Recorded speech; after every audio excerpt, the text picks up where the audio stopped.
everybody, this is Tanya Wilcox from TheDream.Us. Thank you so much for joining us this evening or afternoon, depending where you are in the States. As you know, I am the program director for scholar programs at TheDream.Us, and joining me today, I have Sadhana Singh, who you also know is a former scholar for TheDream.Us, and that we are so lucky now to have on our staff as our program coordinator. So you won't be able to see her right now on camera, but just know that she's in the background and she's going to be helping us do the webinar and helping with the logistics of answering the questions. And super excited to have several members from Teach for America joining us today to share their fantastic organization and all the work that they do to close the gap in education equity in this country. And they're gonna tell you about lots of opportunities of how you can become part of that work. So thank you, TFA members, for joining us today. Before I introduce them to you and we hand the webinar to them, I just wanna give you some housekeeping items. You will notice that you have a control panel that is given to you by GoToWebinar. And you will be using the control panel for two purposes. One is to ask questions. There are two, at the end of the webinar, we will leave time for to answer all of your questions.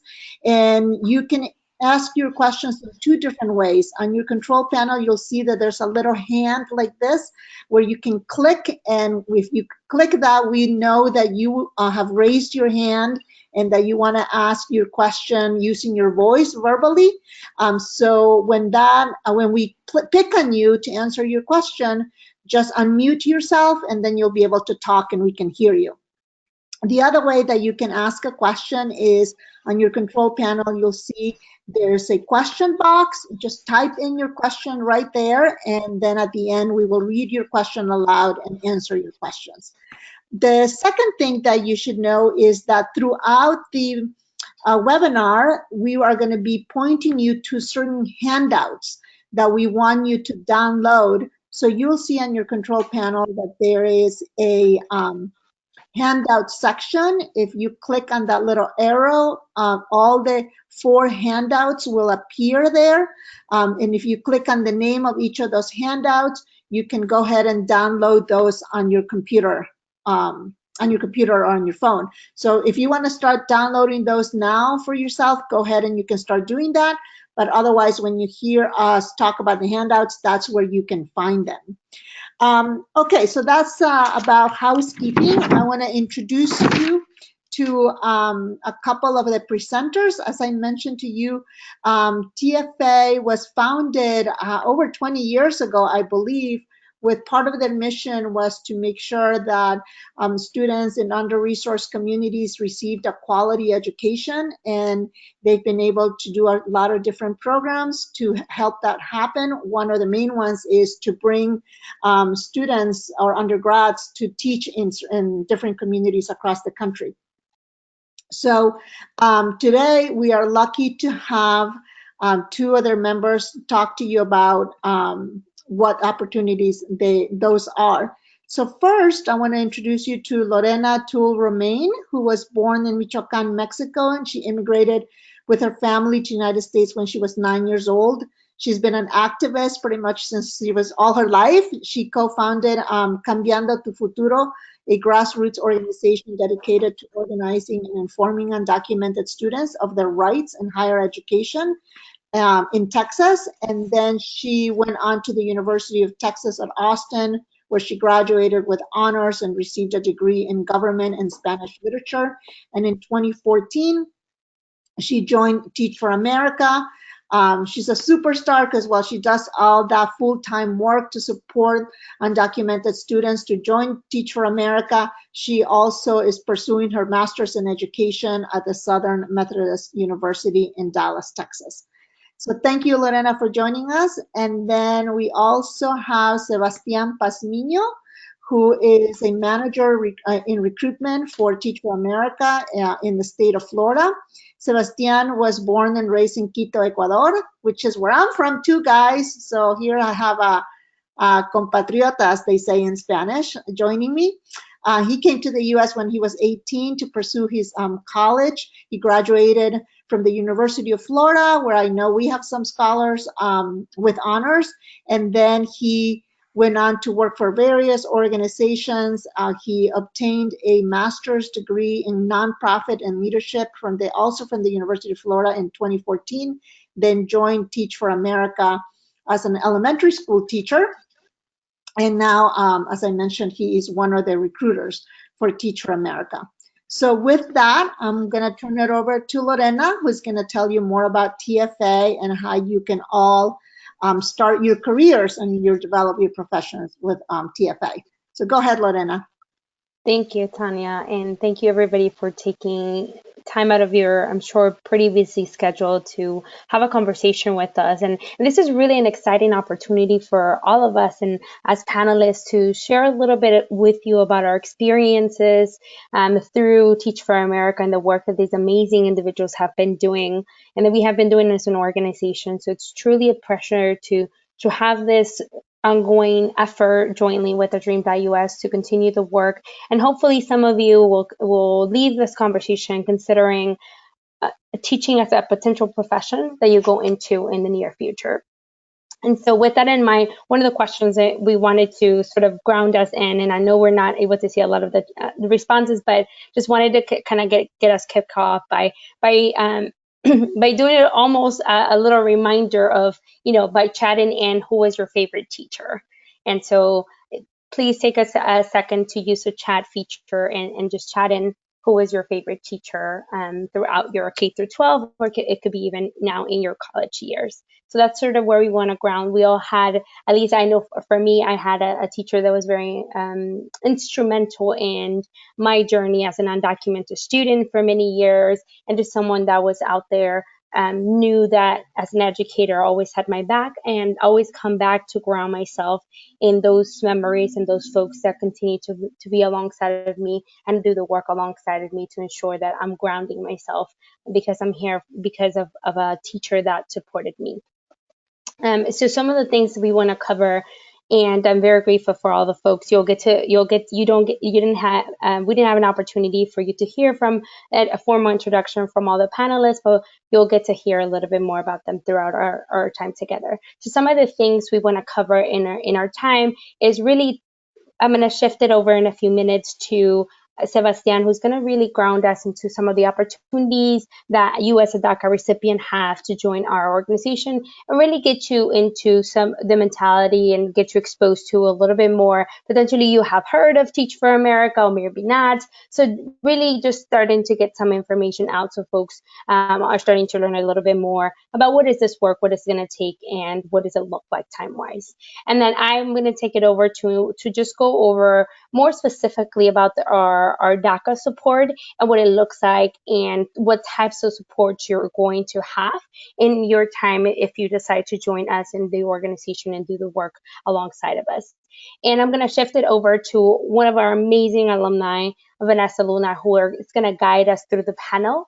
And shortly after the panel, we'll have about 15 minutes for you to ask direct questions from the panelists or from any of us as we're getting this conversation. So feel free to jot out a mental note or a note or pen with your pencil as you're listening to some of the things we're discussing through our time to ensure that you can ask some of those questions as we get along. So that's pretty much what you're expecting to experience with us. And with that, I'm going to hand it over to Sebastian, who is going to walk us through the opportunities that you all have as DACA recipients to join our organization.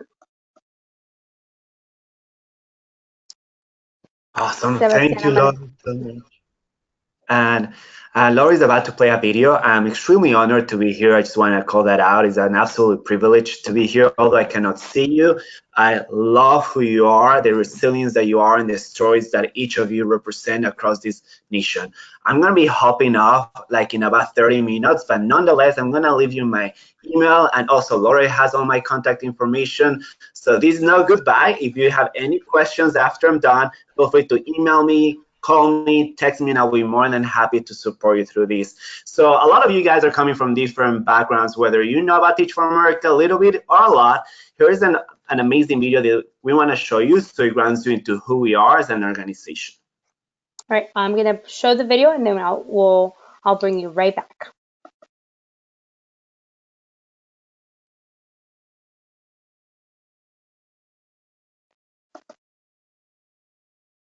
All right. So I hope you all enjoyed the video. So Laurie will be sharing some handouts with you, and I encourage you to save all of them and visit them a little bit later. So there's different opportunities that you can partake on with Teach for America. Some of them are college internships and experiences with TFA. So TFA offers paid internships and all expenses paid experiences for underclassmen from all majors, colleges, and universities across the country. Each opportunity offers unique benefits that can help you prepare for a career with impact while also giving you the chance to make a real change right now. So one of those opportunities and a paid internship is the Summer Operations Associate. This opportunity takes place across the nation. We have different locations and is the opportunity for you to literally be part of the curriculum, the operations, and the management of the Summer Institute. The Summer Institute is where our core members, our teachers to be, get trained. So it's like a training, a bootcamp for teachers, and you get opportunities to be on the field with them and behind the scenes giving them that support. Another paid opportunity that we have, again, is open for people from all majors across the university and also underclassmen, is on-campus opportunities to be an intern or an ambassador. This means that you will have the opportunity to actually be the face of Teach for America on campus. Your main role will probably be to conduct presentations to classes and student organizations. It is an amazing opportunity. I have had some with me, some interns, and they're phenomenal. So if you're somebody that loves social justice, somebody that is into marketing, public speaking, data-driven, then that campus opportunity is definitely for you. Now, moving on, we also have, yes, and experiences that are fully funded, and one of them is called Impact, which is spring break. So hey, if you don't have plans for spring break, well, go ahead and fill that application. It's January 27, and it's an amazing opportunity for you to really go ahead and learn more about social issues that are happening across the nation, but also for you to teach others about your narrative, about who you are, and together as a collective create profound impact in different locations across the country. The eligibility is right there, so you need to be a full-time college sophomore or junior, and also you need to have a GPA of 3.0 or above. And also we welcome people from different undergraduate institutions. Majors are welcome to partake in this Impact Spring Break. And the other one is called RISE, the Student Leadership Conference. Now, this conference, the deadline is on February, so it gives you some time, but hey, February is right around the corner, so don't wait last minute if you're thinking about applying for this. And it's open again for sophomore and juniors graduating between fall of 2019 and spring of 2021 with a GPA of 3.0 as well. All of these opportunities are listed on the handout that Lori will be sharing with you, so you can read them. There's a link at the bottom of the page. You can visit the website, which takes you to other links to the application for each of them and gives you further information. Now, going to the next one. I'm sorry, y'all, I'm a little bit under the weather, but here we are. So, now, if you're a senior and you're probably thinking, wait a second, he just said that it's only for sophomore and juniors, this amazing spring break, RISE conference. Well, I'm a senior. What about me? Well, you get the opportunity to consider Teach for America as a viable option for your future. If you're somebody that really wants to create a systemic change, we all know that it stems from education itself. Education is the most pressing issue that will shape the course of this nation. So we have different deadlines coming up. Our next deadline is actually February 1st, and our last deadline for seniors is March 1st. So go ahead and mark it up, put it in your calendar, February 1st and March 1st. I know that previously your organization has shared with you the different names of recruiters in your campus and across the nation. But feel free if you have any questions, if you want to make that resume stellar, you can reach out to me. I will be more than happy to give you any tips and information that you need as well. So don't think like, oh my gosh, I'm only stuck with one person. No, in Teach for America, we want to provide you all the support that you need. So The online application is your first opportunity to tell us about your accomplishments, experiences, and interest in Teach for America. You will upload your resume and respond to a short answer question. That's it. That's the whole application, just the resume and short answer question. On your resume, you should highlight your academic and professional achievements and leadership experience. Academic achievements include participation in honors programs, inclusions on the Dean's List, and notable awards you have won. Leadership can be displayed through extracurricular activities, student organizations that you're involved, on or off campus work experience, your volunteer experience, or any experience that you have leading and managing teams. So on the application, you'll be asked to write a short answer response about why you want to join Teach for America. Make sure you answer the question in a compelling and comprehensive and well-written manner. This is your opportunity to write about your intention to join this movement and bring justice and equity to all students, regardless of zip code, race, ethnicity, country, or immigration status. We believe that every single child in this country deserves excellent access to education. So here's the timeline. As you can see, February 1st and March 1st, seniors, this is for you. The timeline also gives you when you'll be notified. So if you apply, for example, if we look at this timeline right here, I know it's kind of tiny, but you can also see these numbers in the website. So if you apply by February 1st, you'll be notified if you're invited to an interview by February 8th. That's a short turnaround, just pretty much like a week. But don't worry, then we have webinars and we prepare you to how to succeed in the interview. The neat thing about Teach for America is that we actually give you all these tips and resources, so you're not blindsided. You're not just going to be sitting in the waiting room kind of crossing your fingers and thinking like, what are they going to ask me? We actually give you all the information that you need, which is very cool. Then you sign up for an interview, and then you attend the interview, and then right after that, you'll be able to pick where you would like to go and what you would like to teach. Now, Lore is our expert when it comes to DACA holders, and she can guide you step by step when it comes to like exactly where you're eligible to teach. And we'll be able to provide you all the support that you need to make that transition as smooth as possible. We know that there's a lot of hiccups, a lot of uncertainty, a lot of things to navigate, but we want to provide you the best experience as you perhaps launch your career with impact with Teach for America.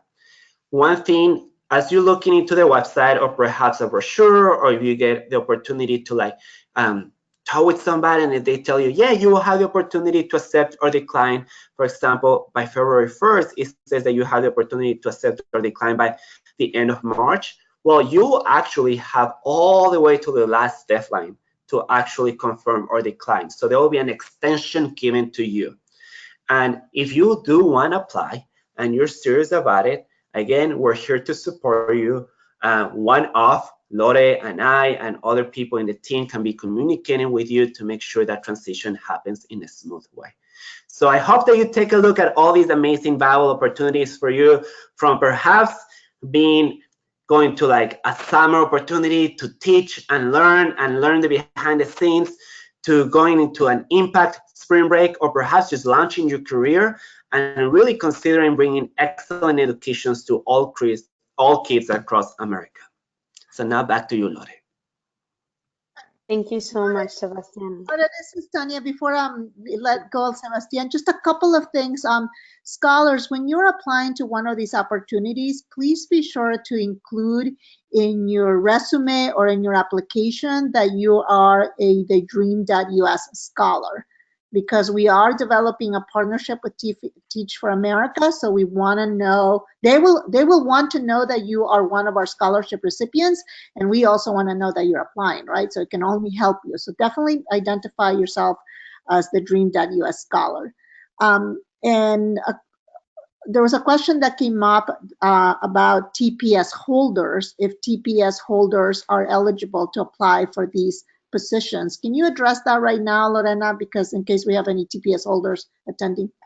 Absolutely. So currently we are very much exploring the possibility of bringing TPS holders, but as we stand right now, we unfortunately only support DACA recipients. So if you are a DACA holder, you are able to apply. So in the application, it will ask, one of the questions it's required for you to ask is, are you a U.S. citizen, are you a resident, or are you a DACA recipient? But that doesn't mean that in the future we won't open for TPS. It just means that given our limited capacity, we're only able to support DACA recipients. But we have seen TPS holders go through the teaching route outside of Teach for America.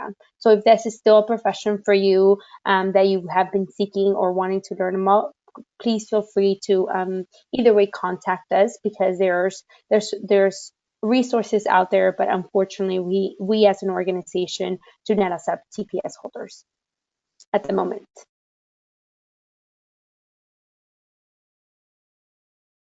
Okay, go ahead, Lorena. Continue with the presentation.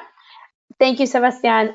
So now that you got to hear a little bit about the opportunities and sort of what the timeline, the different programs that they have for juniors and also seniors, I really wanted to spend a little bit of time, and I'm going to cut my time a little bit shorter so that you can get to hear and have a conversation with the DACA alumni. But one of the things I really want us to focus on and share with you a little bit more is our history. So in 2012, as an organization, we took a stand on the DREAM Act.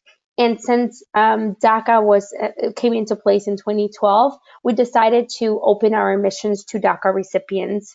And we started very small with a very small 2 and Mighty pilot in Colorado. And today we have over 240 DACA mentored teachers in our network. And you'll see that the demographics, similar to, as you all may know, our national immigrant community, is a very diverse one. Yes, there's a majority of Latinx, Hispanic identifying folks. Fastest growing population of DACA recipients, DACA mentored teachers, are Asian American Pacific Islanders. We have 5% Black Afro Caribbean, 4% multi or other, and 2% from European.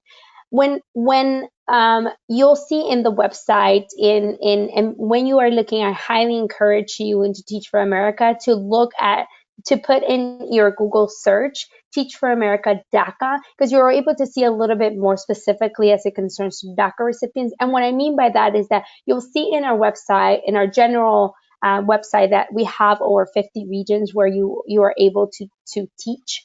However, that is only applicable for folks. That is not applicable for DACA recipients. Unfortunately, we're not able to place DACA teachers in all our region placements. So what that means is that we have only 25 of all our Teach for America regions where we actually are able to place Teach for America DACA teachers.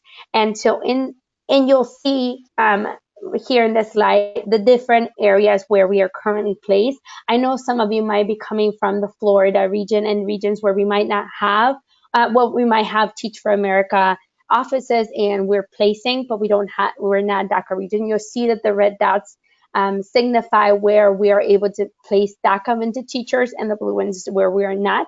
We are working to open regions like Miami. Hopefully we're getting them in the next cycle of admissions, but that's still very much in progress. But as it stands right now, these are the areas in the West. These are the states in the Southeast, in the Midwest, in the Southeast, in East and New England regions, of all the places where our teachers are currently are being placed and doing and teaching.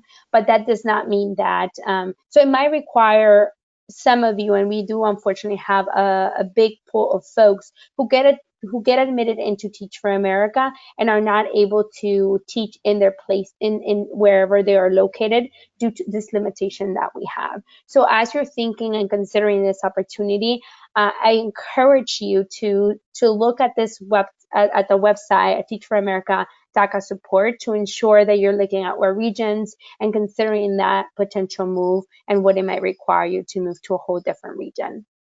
And as it concerns to some of the information that Sebastian gave you in your handouts, his slides are going to be the admission one-pagers. So you'll get to download that one and see in more detail what links and where to click. As it concerns to also the early engagement, the junior application, that one is titled TFA Early Engagement Opportunity. So what I want to focus on a little bit today is looking into some of the comprehensive DACA support systems that we have. And what this really means is that because we have taken this work, we know it's a responsibility for us to ensure that DACA recipients in our program have all the tools and resources available to ensure they're able to successfully complete their 2-year. And because of this great task that we have in front of us, we have a few additional support systems in place for only DACA recipients. So as you are beginning your journey and you might sign in and put DACA, just please make a mental note that the way our process works is to ensure that we are protecting your privacy as it concerns to your immigration status. So even though you apply and you self-identify yourself as a DACA a recipient, your recruiter or the folks you might encounter at the college level in your respective colleges, which is the link that the document that says Teach for America recruiter contacts, they're not going to know that you are a DACA recipient unless you feel comfortable enough to share that status. Don't feel obligated either to share your status. But these are the supports I wanna share a little bit about, and you'll see a lot more when you open that document that shares a little bit about the details, and it gives you also a little bit of explanation in the bottom. But one of the main things that we're very proud to have is the legal support. So once you have accepted an offer to do the program, you immediately have these resources available to you. So as a DACA recipient, you will have you will receive legal support through our immigration counsel and the fee for the application. You'll also receive that through the first 2 years. So while you are doing the program, your first and second year, to ensure you're able to complete your commitment. Financially, we also have additional support systems in place to ensure we're able to financially support you. In the national team, it's myself and some of my lovely colleagues who are joining us today, Vanessa and Kasia, who support our national organization in this work. And we also have, and many of them are part of our DACA advisory board.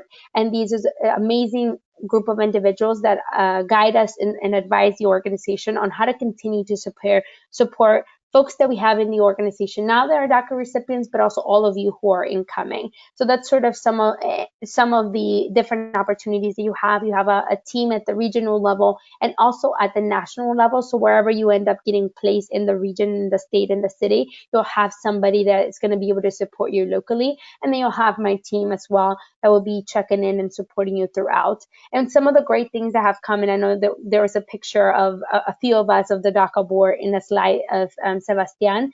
We have a few opportunities to bring our folks together once a year to ensure we are building community and receiving professional development around the intersectionality of immigration and education. So there's a lot there, and I don't want to bombard you with so much information with throwing at you, because I really do want us to spend more time in the conversation piece of this PowerPoint. But I just make sure you are reviewing all the documents, informing yourself, making the best decision for you and your family to ensure that if this is an opportunity you want to seek, you're also thinking about what is it going to require, what kind of support systems do I have to ensure you are able to plan for all of those things. And as we're having that in our mind, I just want to remind us that given the uncertainty, the very real uncertainty and limbo that we are in right now, we're working on contingency plans of what happens if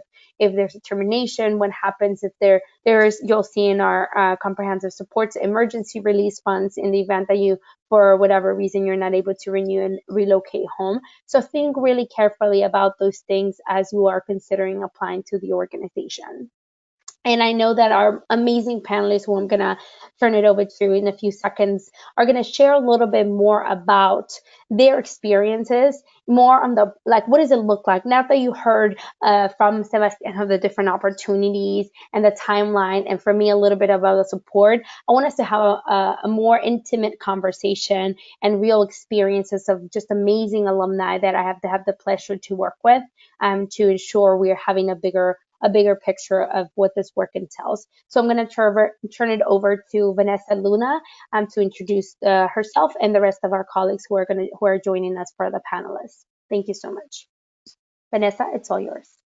Thank you, Lore. And we are going to answer some of those questions that you all might have after the panel. So feel free to continue asking those questions. It's such a pleasure to be here. I'm really excited to be in this space. Just really quickly, I'll introduce myself. I'm going to be moderating this conversation and hopefully answering some of your major questions.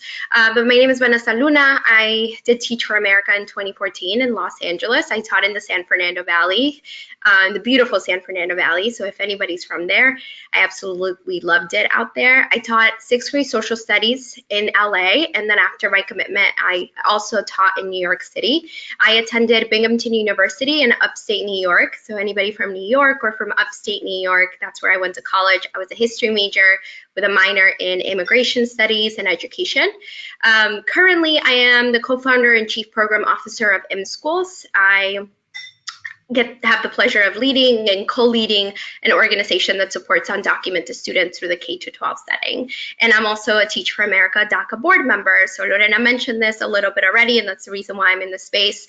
But we strategically support and also advise Teach for America leadership around all things DACA. So many of the supports that Lorena has mentioned have actually been built because of the advocacy and the leadership of the Teach for America DACA board, and seeing the long way that Teach for America has been able to achieve impact, but also the supports that have grown versus when I did Teach for America versus the years that are coming up now. So with that being said, a really quick introduction, so you know a little bit about me, but I'm going to pass it over to our panelists. Please go ahead and introduce yourself with your Teach for America region, the state that you grew up in, the university that you attended, and then the subject where you taught. And then also, why did you decide to join Teach for America? So Yanni, we'll start with you, and then we'll go with Maria, and then we'll go with Casia. Go ahead, Yanni. Hi, everyone. Happy to be here. My name is Yanni Peter, or Yanni. So I'm a 2016 New York core member. I'm still in the classroom. I teach 4th grade literacy. And I grew up in New York City, so I was very fortunate enough to teach in the place where I grew up, also in the neighborhood where I grew up as well. So that's one of the benefits of me becoming a teacher. And yeah, I teach literacy. I think that was the last thing, right? And also, why did you decide to join Teach for America? So funny enough, when I decided to join Teach for America specifically, because one, I was wanting to be a teacher, but also because I was looking for a profession that would specifically allow me to become a member as a DACA recipient, because I remember I was searching for jobs everywhere and I really couldn't find anything that was specific to that. And then one day I Googled it and Teach for America popped up. And it's like, wow, this is the universe talking to me. So it connected, and that's how I became involved with Teach for America. Awesome. Thank you, Yanni. Go ahead, Maria.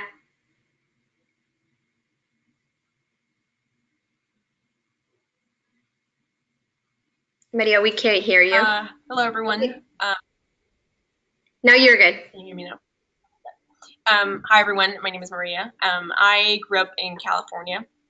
I went to CSUSB, when I transferred to CSUSB. I was awarded the DreamUS scholarship back in 2015. I graduated with a BA in English Lit in 2017, and then the period between 2017 and then 2018, when I started the core, that was in my life. It was a limbo. I didn't know what I wanted to do with my life, and the whole political spectrum was very scary. So I didn't know what I wanted. So I applied to Teach for America, the last deadline, and then everything happened very quickly. And then I started the institute training in May, and then I officially moved to Nevada in July. Currently I teach ELA 8 in Las Vegas. Thank you. Go ahead, Casia. Hi, everyone. Can everyone hear me okay? Okay, great. My name is Casia. I taught pre-K for my 2014 Houston core, and it was amazing. I didn't think I was going to be in pre-K at first, and I ended up there. I thought I was going to teach the 3rd or 4th. We'll talk about that a little bit later, but it was the best experience of my life. And the reason why I really wanted to do TFA was I was doing I was in Austin because I went to the University of Texas, and I got my BA in urban education or urban studies with a focus on urban education. I was working with the Boys and Girls Club in Austin, and I just wanted to continue that. I thought my place was in education. I wanted to be a full-time teacher, and TFA really opened up these avenues when I was super uncertain and when DACA first came out, and I didn't know what I was going to do, but I knew I wanted to be in this realm, and TFA really opened those doors for me. And it got me a chance to go back into the communities I was familiar with because I grew up kind of in the middle of nowhere, an hour north of Houston. And Houston was always just like a big part of what I considered as home to me. And so going back to that was really wonderful. And I got to make meaningful connections with my communities there. So yeah, that's a little bit about me. I think I covered all those subjects.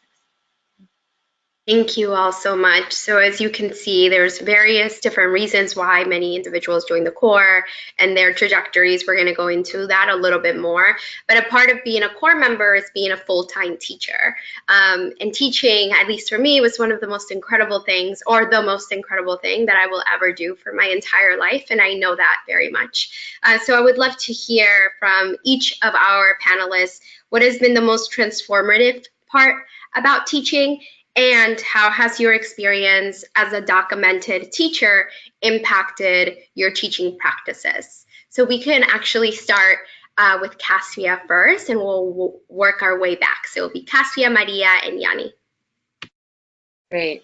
What I think transformative is a really big word, and we can get stuck on the language, but I think what it really boils down to is what impacts you the most, right? And how have you connected most with what you've done? And for me, and teaching pre-K is twofold. One is with the students and one is with the parents. And so for me, teaching 4- and 5-year-olds at the very precipice of how they enter school was really meaningful to me to make a good impact, right? Like I was going to be their first teacher, and I wanted to make sure that they came into school recognizing that they were cared for and that they were also appreciated and that they could gain their own agency, right? And have this agency as they move through the school system. So really seeing my kids progress and learn to read and write, and it was just, you got to see that firsthand, and that was just so amazing to me to be a part of that, like, first step for my kiddos. And the second fold of that was with the parents of my kiddos, making those meaningful impacts and connections with the parents to be like, hey, I'm a DACA recipient, and I said this at the very beginning of my career teaching, because I wanted that to be really transparent, and I really wanted the parents to understand why I was committed to this work, right, and what drove me. And so at the very beginning, at the parent-teacher meeting, I was like, I'm a DACA recipient. This is what that means, and this is my drive for the classroom and the things I'll be like instilling as values for like how we treat each other and how we talk about things that happen in the world. And that was really wonderful for me to experience that with the parents, because I was very lucky. I had such a great response to that. You know, parents really reached out to me. They made sure I was okay when things were really rough. And they just like looked out for each other, because I kind of pivoted to us being a team, right? Like I can't do it on my own as a teacher. Like it has to be a team effort. So I'm really grateful for that. And I think that was really powerful for me to have those relationships with them. So it was twofold, the students and the parents. So really grateful to be to have that opportunity to do that. Thank you, Caspia. Go ahead, Maria. For me, I also think transformative means different things to many different people, but as a person, my personality was very reserved, and I didn't really have many personal connections and relationships with other people. And I think being in the classroom, I think in order for you to effectively teach, building that trusting relationships with your students is imperative. You cannot get very far without that relationship. And I think I've learned to do that, and they've taught me that. So I think that has been transformation for me in my life. I think I'm better for it. How do I operate in my classroom as a DACA recipient? I've only been in the classroom for about 5 months, so I don't really know what that's going to look like. But I think my kids know that because I am one of the very few teachers of color here, and I try to connect with their parents quite often, there is a relationship and that kind of team building, and I think I am excited to see what the next year and a half or so in my teaching career allows me to do in terms of my identity as a documented educator. Excellent. Yanni, you can go ahead and begin to share as well. So for me, relationship building was also really important. I teach fourth grade, and I don't know if many of you know, but fourth grade is a really weird grade. Kids really they really internalize what you say. So I think relationship building was definitely one of the biggest things that I've taken away from teaching, like the importance of it, and just how much it means to kids. You get to understand them more, and they understand you. And not just relationship building with my kids was one of the most transformative things, but with their parents as well. I have been really lucky to say that I've had incredible parents. And one of the most beautiful things about the relationships that I've built with the parents of my students is that a lot of them come from sort of the same background that I come from. I work in Crown Heights, which is one of the biggest undocumented communities in Brooklyn, in New York City itself. So my story has also been really important. And it's helped me to understand what kids and their families go through without them having to explain it to me. So I think that's one of the biggest things, one of the most important and biggest things for me as being an undocumented or DACA recipient teacher within the classroom as well. And I also realized that my being undocumented and being a DACA recipient has really helped to give kids an image of what it could be for themselves, because I do have students who are undocumented. So just giving them an outlook of what it could potentially be for them and the opportunities that are out there for them as well. Thank you all for sharing. I'll share just a little, something that really resonated with me around all the things that were discussed, and it was around parental engagement and ensuring that you're building relationships with students and families. And I will never forget, even though I wasn't from LA and I was from New York, at the time in 2014, I actually had to move to Los Angeles to do Teach for America. They didn't have any placements in New York City. So it was either New York, New York was not a possibility for me, which was a really hard decision to make, and maybe one that it might be that you might have to make if you decide to do the core. But I remember parents coming to me after I shared my story and told students that I was undocumented and that I was an immigrant and that I spoke Spanish and that my mom cleaned houses for a living and my dad cleans a really fancy store. And I remember parents coming to me and saying, I'm so glad and I'm so happy that you are one of my kids' teachers. And I think very similarly to what Maria said, I was one of the only Latinx teachers in a 99% Latinx school, right? And a 99% immigrant school. So really thinking through the power of our stories and how we're able to translate that in the classroom, and actually seeing this as a way in which we are assets to the communities that we're working with, but they also have a lot of assets that are often not talked about when it comes down to education and often not highlighted. At least for myself, I never had an undocumented teacher in front of me. So that's one of the reasons why I decided to do Teach for America.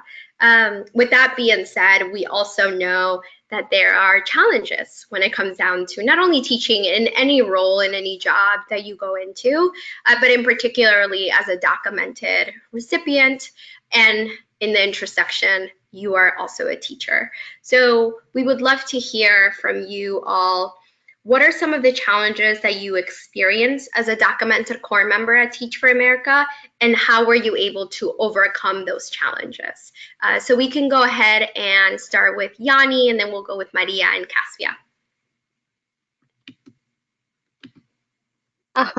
So for me, that's a fully loaded question. I'm going to be very straightforward. They're laughing because they know the story.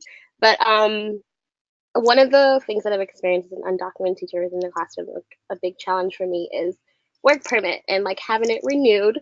I think twice now my work permit has not been renewed in time for this school year, or it has been it has not been ready. So one of the challenges that I have faced is just, well, this year in particular, is not getting paid. I had to volunteer because my work permit wasn't renewed in time. So I think going into the classroom, that's something that's definitely important. And that's something that you need to keep in mind, just like the timing of everything. Life is very different for us because we have all these things that we need to do. It's just like check after check on a box of things that we need to complete to be fully prepared and just like ready. So for me, it was one of the difficult things was just like, just work permits and make like not being renewed in time and having to volunteer within the classroom. So I know and I could definitely answer questions about that if anyone has any later, but that's just something to keep in mind as well. Yanni, do you mind expanding a little more about how you overcame that challenge? I think it was support around me. One thing I'm very grateful for are the people, family, I call them like family, but my DACA and undocumented family that I've had through Teach for America. I think with just them and their support and just like forever just like helping me with anything or just making sure that I'm okay is like one of the ways I was able to overcome those challenges. Also with Lorena, like she's like our angel. She helps us with everything. She's very supportive and just making sure that we're always good. So that's just like one of the ways in which I was able to overcome those challenges. Thank you, Yanni, I know it's a challenging topic to talk about, so I appreciate you so much for opening up and connecting about that. Maria, go ahead and share what was the challenge and how did you overcome it? Even before I started the Corps, like I said previously, I was the last deadline. So everything moved so very quickly. And not even considering being a documented Corps member, there are a lot of things that you have to do, so many deadlines that you have to meet. But adding that documented status just adds another layer of stress and things that you have to do. So my journey started in March, and then within weeks and days, I was interviewing, and then I was in, and then I was picking my region, and then I was sent, and then given my subject. So everything happened very quickly. Having said that, I also had to take the exams, which was the praxis for Nevada. I took those at the very last possible moment. Now, I know that if for regular folks or those with documentation, if you don't pass, you can still work paid as a teacher, as a substitute teacher. However, if you are documented, you cannot do that. So I was very thankful and very fortunate that I was able to pass my exams. But that was another stress. I had my apartment leased, but I was still waiting for that score. I didn't know what to do. The other thing is, because there aren't many of us here in Nevada, the whole experience is quite solitary sometimes. I was very lucky that one of my friends from California moved here with me. So she's there as a support. She's not in TFA, but she's still there. And apart from that, I was also placed in a family at TFA with other documented Corps members. Apart from that, I also have Lorena and Doris, who is here in Nevada, and there are constant just allies and resources for me to rely on and get help from. Perfect. Thank you so much. And I know I can only imagine having to move in the current context that we're in. I often think about what I would have done in this current context, because it's a completely different context than we were in 2014. So I appreciate you for sharing that perspective. And then we can go ahead and learn a little bit from Cassia and the challenge she experienced and how she overcame that challenge. Yeah, and so just like Nessa in 2014, there weren't that many options for us in terms of where we got to pick our placement. And so Houston wasn't my first choice, but it ended up being the right choice for me at the end. However, during Institute, one of the biggest challenges is our DACA support team hadn't been established really, and so there was a lot of questions that I had that I couldn't really get answers to, didn't know who was there to like really reach out to, so it was a lot of like guessing and trying to figure it out on my own, which is hard as it is. when you're a new teacher, when you have all these deadlines, right, like we mentioned before. But one thing is during Institute, you go in the track of teaching the grade that you would teach when you get hired, right? And so mine was like 3rd and 4th and 5th grade. And I was really excited because we'd gone over a lot of the curriculum, you know, and in Texas, all the TEKs, and it was great, and I was really pumped for it. And in Houston, there's 2 districts. There's Spring Branch ISD and Houston ISD, and I was slated to go into Houston ISD, and I went through the whole process, applied with them, you know, went through interviews and things like that. And right before hiring, when all my friends were already hired, and at the end of Institute, I still wasn't hired, I was very confused about what was going on. And the school was starting, and I was like, I need to know where I'm teaching and what I'm doing and who my students are. And I got dropped from HISD because HISD decided they weren't going to take the recommended. I got transferred to the other district, Spring Branch ISD. I had to do the process all over again, application and talking to the recruiters and like talking to them, doing interviews and things like that. And I had to get an apartment. And I got an apartment with my friends. I didn't even know if I was going to work in that area. It was just like a place to live. And so it was really stressful in the idea of like, I need to get a car. I need to figure out where to live. I need to know where I work. But those things are all very contingent upon like someone that's something I can't control, right? Like it's out of my sphere of control at the moment. And so I did get hired, but like maybe 2 weeks before school started. And so they're like, oh, actually teach pre-K, right? And I had not done any pre-K TEKs. I had no idea how to teach like ECE. And it was like really, really challenging for me because I spent my whole summer, my whole institute doing upper L. And so I had to learn how to I had to readjust like how I taught curriculum, how I built it all down and up and things like that. So that was really hard for me.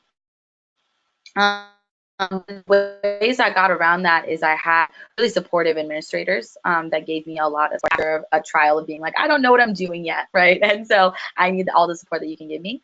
And also just like having the community of like the core members that I was in Houston, I like opened up to them and told them about my status, and they were really supportive and just being like, hey, you know, we got this, don't worry, like we're in this together. So that was really great to have those folks there for me. And I think we were talking about intersectionality, and I really want to just point out like those intersections are very real. Like at first, like my last name is Islam, I'm brown, right? Like I'm going into community that is not really like doesn't really know what to really do with me yet in Texas, right? It was like really hard for me to just like readjust my intersections, and I didn't want to be called Miss Islam at first. And I realized that I was kind of like that wasn't okay because I needed to show my full self to people for them to, it's okay to show yourself to people. And so that was grappling and hard for me. And those intersections were something I had to like talk to my mentors with and talk TFA with. And like, they were like, no, you should like own that and just be honest with yourself, because that way your parents and the community will be more upfront with you, accept you more. So yeah, so that was my experience in overcoming this like challenge for me at the beginning. Thank you. Thank you all for sharing. And I think one theme that we're hearing over and over again is relying on community and support systems, and really seeing how much supports there are now, and being able to tap into those supports, even though we're experiencing those challenges. And then I think that goes directly into like the beauty of the immigrant experience and the resiliency that our immigrant community always holds, regardless of what occurs. I know that I get that resilience from my parents and my abuelita and my grandparents, and that's something that we brought into the classroom as well. So as we're thinking about, you know, many of the individuals in this audience are in college, and they're probably thinking about what would be a piece of advice that you would give someone as they're thinking through their opportunities as a documented recipient after college. So we would love to hear what is one piece of advice that you would have for DACA recipients that are going through this trajectory, in particularly whether they decide to do Teach for America or not. What is one piece of advice that you have for them? So we're going to start it off with Yanni, then we'll go with Cassia and Maria. So Yanni, go ahead.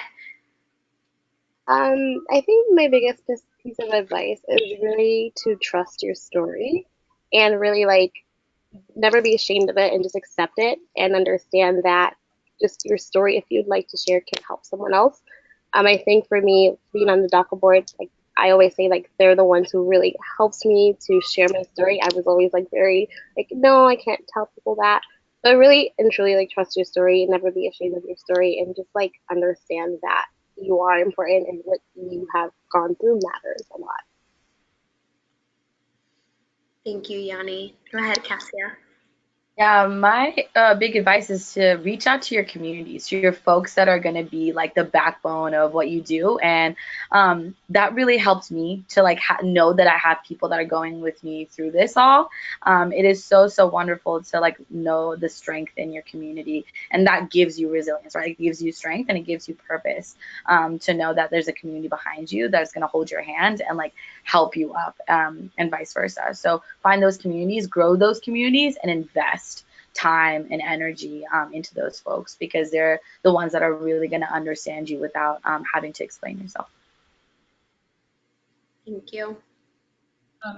What I would let them know is be comfortable with being afraid. I think for me, in my opinion, it's fear is, very powerful, and to be afraid means you have a lot to gain as well as to lose. But for me, because everything was so quickly, I had to adjust and be prepared, get ready very quickly, not just mentally, emotionally, but financially as well. So that was hard. And also knowing that you are capable, that you belong in the classroom or in anywhere that you set your mind to. For me, I do question whether or not I am good enough for this or doing good enough for my kids. But know that you are, and the work that you do, it's transformative for you, and if you join the core for your kids. Beautiful. Thank you all so much. I think advice, especially coming from individuals that are directly working in the intersection of being undocumented in the current context that we're in, and in addition, thinking about the responsibilities of an educator, is really thinking through those. I'm also going to share one piece of advice, and I think it's very similar to what Yanni said. But the person, I met some incredible people at Teach for America, and that's definitely one of the top. In addition, the first are my students and the families I worked with, and then it's the individuals that I met at TFA. And I remember clearly, he's not here, but his name is Jose Gonzalez, and I give him a lot of credit because he sat next to me and encouraged me to tell my story back in 2014. I did not share my story at all before joining the classroom. I didn't say a word about being undocumented.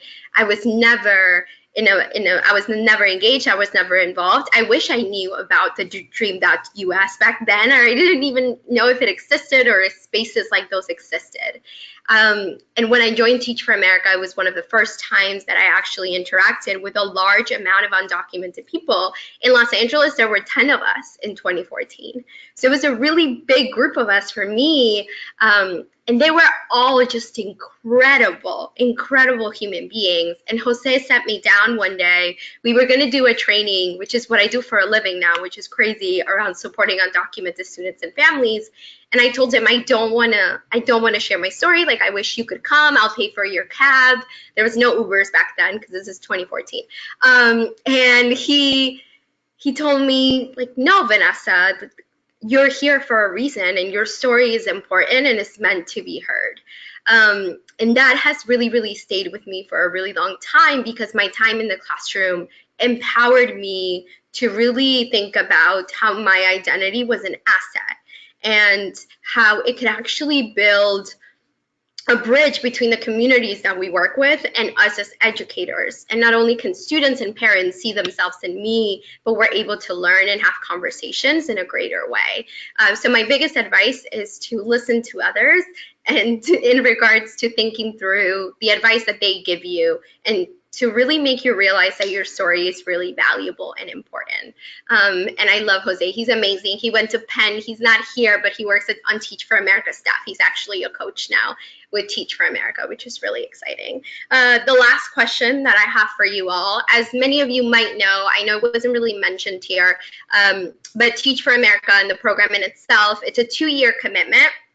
And after your 2 years, you can decide to remain in the classroom and continue that incredible work of direct impact, or you can decide to pursue other opportunities, whether that's remaining in the classroom or whether that's pursuing other opportunities. So I would love to hear, especially, I believe we have 2 alums, and Maria, feel free to answer this if you'd like to.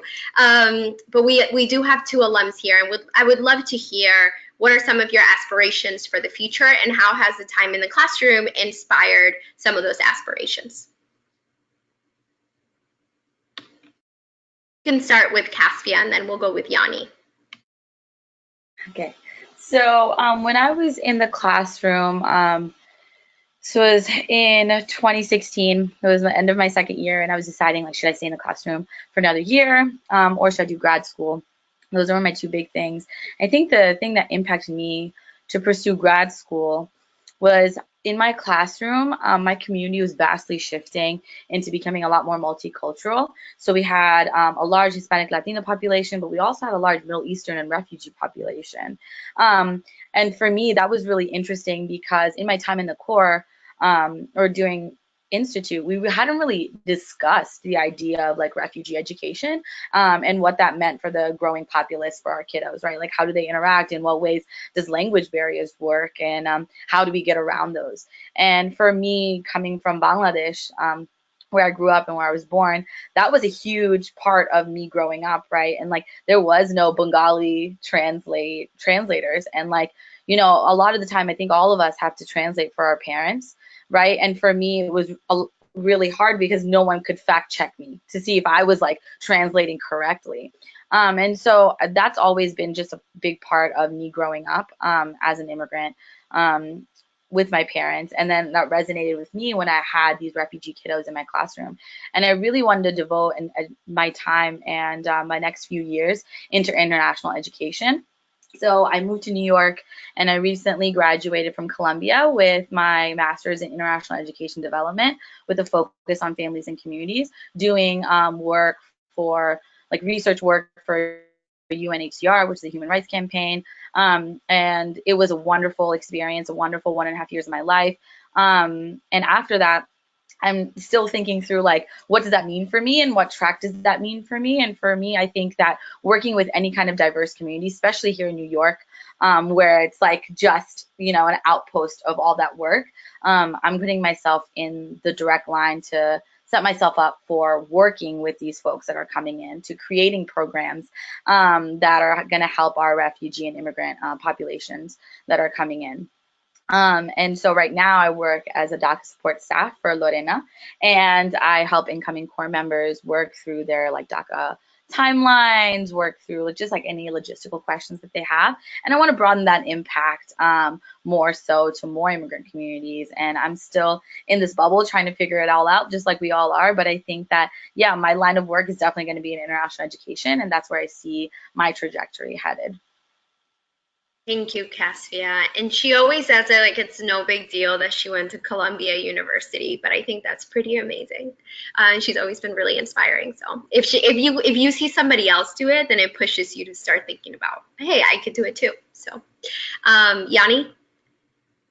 For me, that's like a really hard question. I am on my 3rd year of teaching, and my goal was always to see my first set of kids that I ever had to graduate middle school.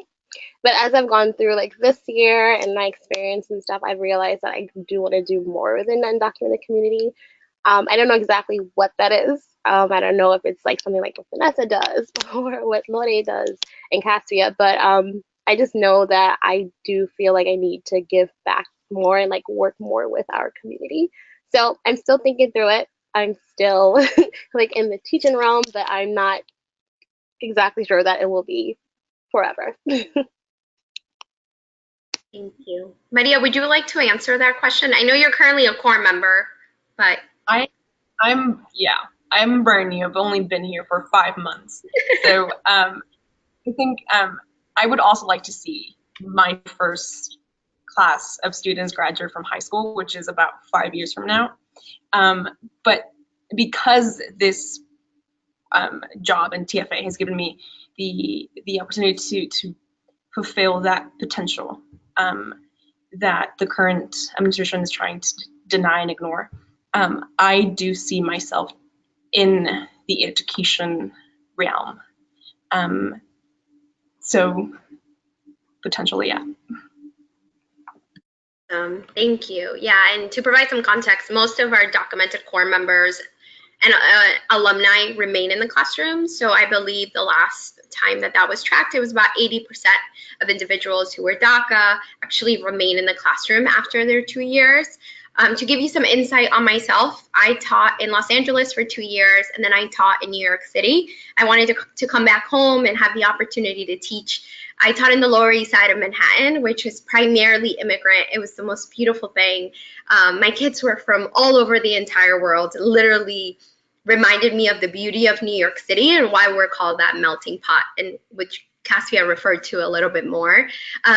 What I continued to see, though, was this very clear lack of support. I worked in the 2 largest districts in the United States, and there was a really clear lack of support for our undocumented students and their families. So in Los Angeles, and this was before the current administration, I had a student whose dad was detained and eventually deported, and he was not able to have access to the correct legal representative to support him.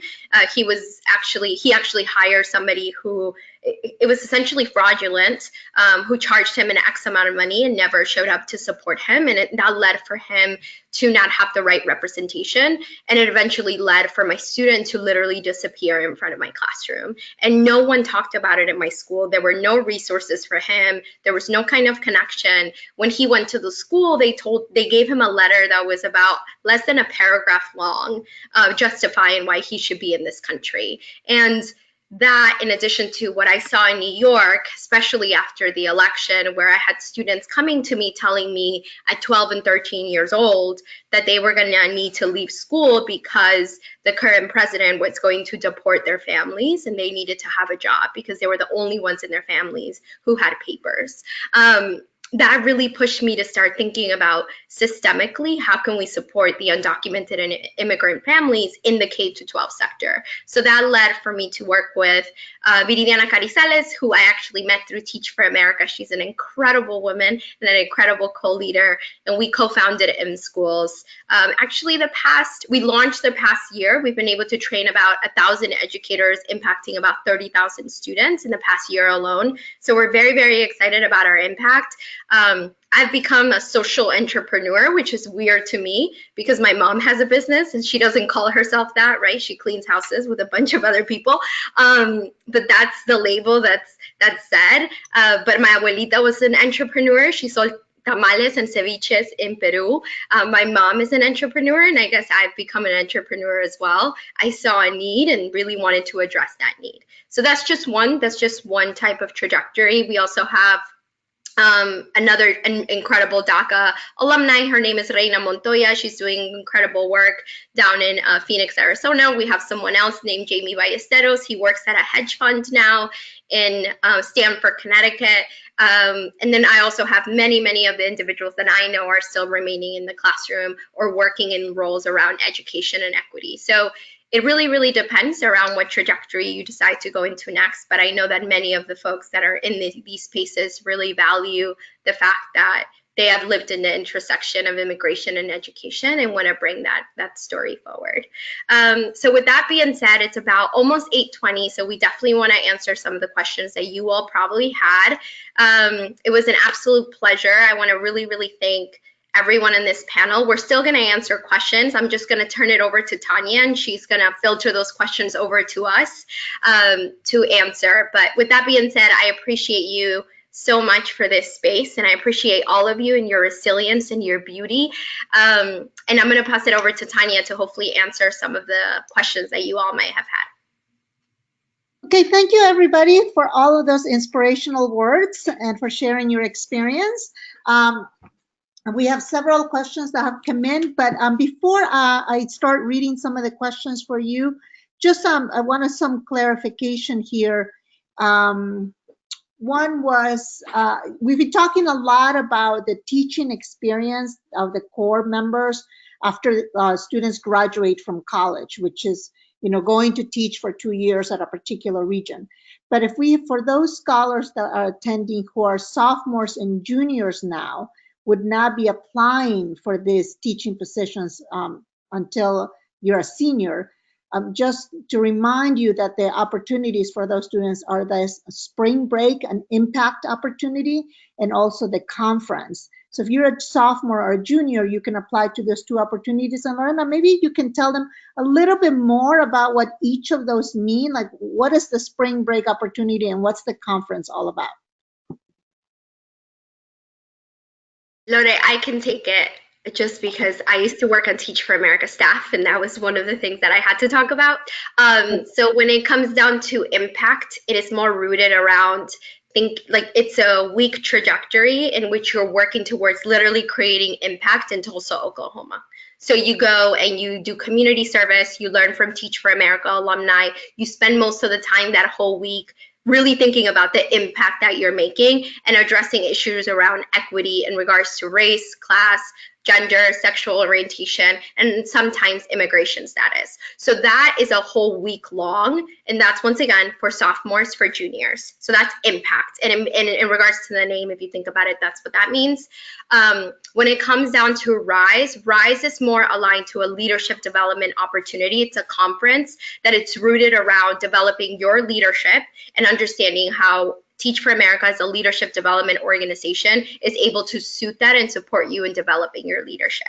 So it's a whole weekend where you talk with Teach for America executives. The CEO goes there, really high profile alumni go there, and both of these opportunities are really selective. And Teach for America in general, there's about a 14% acceptance rate to the program just in general. So it's a selective program for both of them, but both of them are rooted in regards to developing your leadership and understanding how you could address equity through those leadership components. So those are the ones that Sebastian talked about. I do want to name that the internship opportunities in regards to being a campus campaign coordinator that happens for the entire semester, and it's a paid internship. So you could do that when you're a sophomore, junior, senior. It doesn't matter, and you're kind of like a rep for Teach for America on the campus that you go to, and you get paid minimum wage for whatever state you're in. So in New York, it looks different than if you're in Texas, right? So that depends. You could also sometimes get it for college credit. So I had about 10 interns on my team, and about 5 of those were getting college credit as well as getting paid. So that was really great. And you could be a DACA recipient through that. You are managed by somebody like I was, a recruitment manager who's usually a Teach for America alumni. And then if you want to apply to the process to be TFA, to be a core member when you're a senior, it's usually you get recommended by someone who managed you, and they guide you in that direction and in that trajectory. And then the last one is the summer internship. I also worked, I've done a lot now that I reflect, but I've also worked over the summer in Brooklyn and Crown Heights, and I was a mentor teacher there. And one of the things in the major jobs that they have there is being an operations individual. So you support with all things operations. You are paid. I believe it's a little bit higher than minimum wage, depending on where you are. We have regional, and we also have national institutes. So we have an institute in New York, we have one in Philly, we have them all over. And you can find that information on the handout that Sebastian gave to you. But those are all the various opportunities that I'm aware that they're available. I just provided some of that context because of my time on staff. But Lore, I don't know if there's anything else that you want to add on. No, thank you so much for going a little bit into that, and you cover all of them. I do want to make a clear distinction that if you're applying to become a teacher through Teach for America, your application can actually start a lot sooner. You can start applying your junior year and get an offer and just wait till your graduation to start the core. So you can actually start your application a lot sooner and get an offer. So you're getting a little bit of, if you have that time, and if you are a sophomore, to consider it next year, and if you're a junior and a senior, to start kind of thinking about that timeline. And I know that Maria shared a little bit about how it worked for her. So encouraging you to look sooner and applying sooner rather than later, because you'll have more time to connect with folks like Vanessa and Caspia and other alumni. So one of the things I did want to share, I'll share that with Tanya, is we have a list of running a list of alumni who are just happy to connect with you and share a little bit about their experience, who are all across the different regions that we have. So if you are interested in talking to someone, I don't know, for example, that is in Phoenix or that is in Nashville doing Teach for America, that's a DACA recipient, we all understand that under this political climate, and even before, right, to be completely transparent there's a lot of local content and laws and things that really affect our ability to move from one place to another. So I encourage you to seek sort of those opportunities to talk to someone, or if you just want to talk to somebody more individually about, for example, Kasia shared that she taught kindergarten. So if you were more interested to learn about what it looks like to teach a specific subject, or to learn from folks like Vanessa, who have started their own journey as entrepreneurs, of like, what does it look like as I'm thinking about it. There's a range of folks and experiences that they come with and from different places, and that I would encourage you to also seek, that are very specific to our DACA community, and we want to make sure we're putting those opportunities forward, so you have as much resources and opportunities to hear from the different, because it's not the same to teach in LA, to teach in Texas, to teach in Atlanta, right? So we want to expose you and give you the opportunities in a way that you're making a decision for you, your family, that is addressing and keeping into account a lot of the factors, right? What happens if, and one of the things I do want to encourage you is also to have alternative plans and plans of the what I would call the worst case scenarios. And this is me and how I operate. A lot of the times, I'm like, we have to prepare for the worst, but also for the absolute best outcome, and in everything we do. So I hope that you take that advice, not only for as you're only considering TFA and what happens if your work permit, like Yannicka was sharing, and through your teaching career, or if you need financial support like Maria did, really thinking about those components as a part of your decision, because I do want everybody to make a decision whether or not this is the right opportunity for you, having as much information as possible. So as you're thinking about some of that, make sure you're considering the additional support that we can provide you. And I just want to add on one more thing. Questions, so maybe you can get into the questions and answer them as quickly as possible so that we can get through several of them. That'd be great. So, and I guess this is the email that scholars can use to ask questions? Yes. Okay. So here's a question from a scholar saying, are you placed in areas where you major in, or can you teach in another subject? So I'll take that one. So it's based on, they're going to look at your transcript, and based on your transcript, they're going to tell you what you're qualified to teach. I was a history major. I was not qualified to teach math because of the classes that I took in college. So that's what it's going to be based upon. Oftentimes, if you are a STEM major, they really, really want to ensure that you're teaching STEM in particular because of the current need that there is and in the communities that we serve, to ensure that you're teaching that. So it depends on the transcript, and it depends on what you're eligible to teach in the region that you're in. Every region is different. When it comes down to what you're able to teach in Texas and New York, it's different. So I would definitely say that it would be based on your transcript, and that information, you will not find that information out until you're granted an offer to Teach for America, which is after you go through the interview process. Okay, great. Next question is, if you have already graduated from college, what are the opportunities and where can you find them? Yeah, so Teach for America actually actively recruits individuals, not just from the college sphere, but then also individuals who come in from after college. So all you need is a college degree by June of X year that you decide to apply in. So for example, if you're applying for 2019, you need a degree by June of 2019. That's all that means, but you could have graduated in 2017 or 2014. So there's actually a high number of professionals that come and do Teach for America and do the core, whether it's individuals that have graduated prior or have shifted careers. So that you can definitely apply.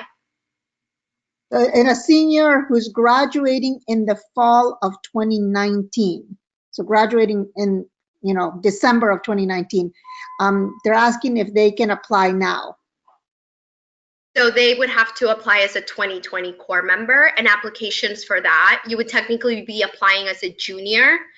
We know you're not a junior, but that's technically what we would call it. It would be the junior deadline. It would be for 2020 because in order for you to teach, you would need your degree by June of the year. Okay. So they can apply now, but would not be able to start teaching until 2020. They can apply now. Those applications won't be open until later in the season. Okay, and is art included as one of the subjects offered to teach? So it is, but it is not often something that you're placed in. Just being really transparent. It's often, and art should be many of the core subjects, but in many states it's not, unfortunately. So it leads to oftentimes individuals not being placed in art, but that doesn't mean that you can't start an art club, which is what a lot of individuals do. They have some sort of passion and they decide to start some kind of club around it. But unfortunately, if I'm being really transparent, that's usually not a high area where there's placement. Okay, so we're going to take just 3 or 4 more questions.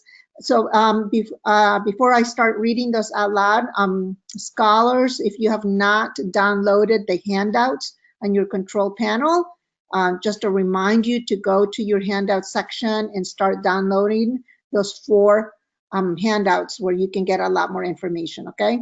And can someone talk a little bit about the summer training that is given to the core members? What is it? Is it workshops, class experience, or both, or what does it look like? I can start and anybody else can add on, but it's a 7-week summer training. It's oftentimes where you're teaching, but it doesn't have to be the case. There's national or regional institutes, and you get trained on everything aligning to the education sector, from best practices in your classroom management, to also diversity, equity, and inclusion. You have conversations around identity, you have conversations around race, class, gender, and how that impacts the time that you have in your classroom. And it's about 7 weeks. The first 2 weeks are really emphasized around you learning and understanding the concepts that you're going to be teaching. After that, after those 2 weeks, you go into teaching summer school for about 1 hour a day for a minimum of 4 days.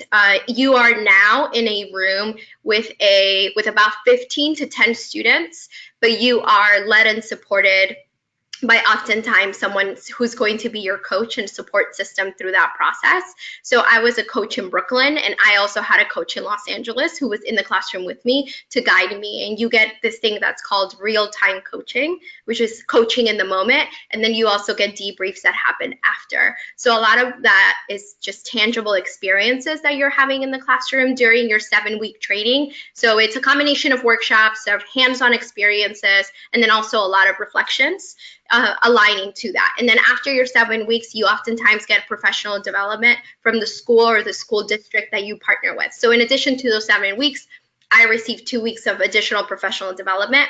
And then you get a coach during your 2 years. Coaching looks different in every single state. Some coaches are a lot more involved than others.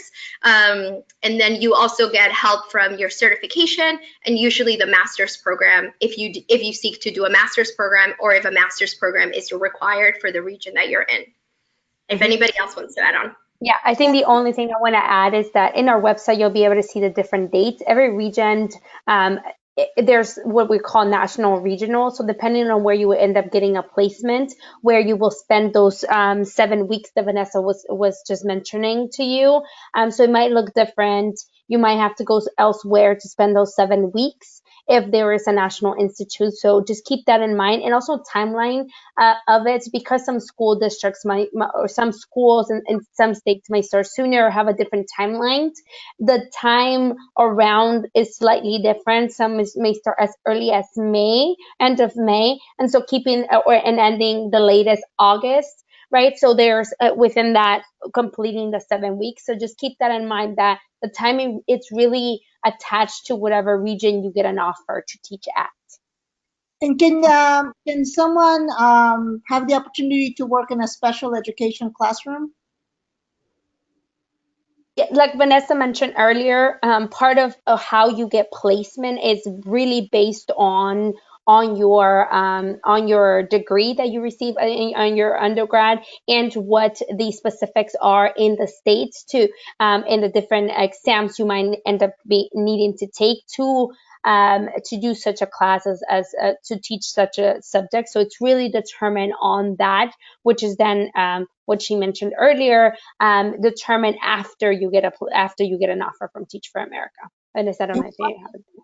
And what is the average salary? That really varies, but I don't know if you have some, but that really varies throughout the different states, and also because we're dealing with charters and public schools, so that that range really varies by state. But luckily, we have some answers for you. And in our website, if you look up, so if you're really excited about teaching in, I don't know, Texas, because we're cool like that, and Dallas, you can actually go to Teach for America and look at by region, and they'll give you an estimate and of how much housing is, how much you're expected to also get paid. So I encourage you that as you're seeking this opportunity, you look at it sort of breaking down what you would want to see in terms of where you are being able to place, and looking at the region by region, just because there's so much variety on the salary range that we have. So there's not, I wish I had a perfect answer for you, but I unfortunately don't. But I encourage you to look region by region in our website, which has that information that you can access. Something to add really quickly. Go ahead. Sorry. Just so that you get paid the same salary as a first year teacher in the area that you're in. So whatever the first year teacher in the area that you're in, you get paid the same amount and also get the same benefits. You are hired by the district and the school. You're not hired by Teach for America. So. Okay, well, thank you. With that, I think we're going to wrap up this. The last thing that I want to do before closing is that if you are a freshman, sophomore, or junior, know that you could also apply for a summer teaching internship with the Breakthrough Collaborative. We did a workshop or a webinar with them 2 or 3 weeks ago. And if you do the internship, the teaching internship with the Breakthrough Collaborative, then you can later apply to be a full-time teacher with Teach for America. So that's a really good pipeline and a good way of getting yourself ready for a Teach for America position after college graduation. So if you don't know what I'm talking about in terms of Breakthrough Collaborative, just go to our Scholar Hub, TheDream.Us, and you can look at or watch the webinar that we did with the Breakthrough Collaborative. So thank you so much, Vanessa, Kafsia, Maria, Yanika, Lorena, and everyone else at TFA for doing this webinar and providing these opportunities for our scholars. We're excited to see and hear who our scholars are who end up applying to become part of your organization. And everybody have a wonderful evening. Thanks for joining us, and we will be in touch. Bye, everybody. Thank y'all so much. Bye. Feel free to email us. All right, thank you. Bye-bye.